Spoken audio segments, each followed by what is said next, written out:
Урматтуу мекендештерим, мусулмандарда bir эреже бар.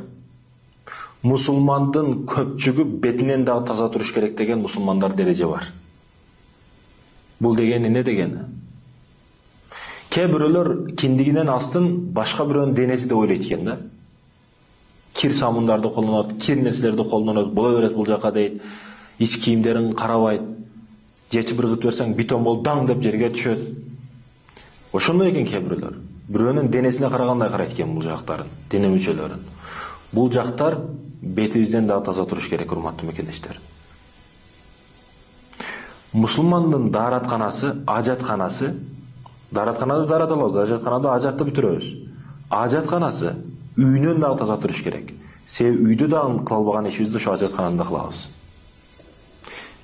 Эми кээ бирөөлөрдүн ажатканасына кирип койду. Сасып кеткен, ордунда эмес, таштарды коюп койгон. Бул урматтуу мекендешим, адамдын үстүнөн күлүү дагы бул эсептелет. Даараткана, ажатканасыга кетип аткан жолдо бир жалбырак калган эмес да. Мусулман ушундай болобу? Бар жоктон үлгү болуш керек да мусулман. Таза болуш керек. Дааратканын бетондоп өтө сонун кылып кур, өтө жакшынакай кылып кур. Башкалары үлгү бар ушу ажаткана маселесинде дагы.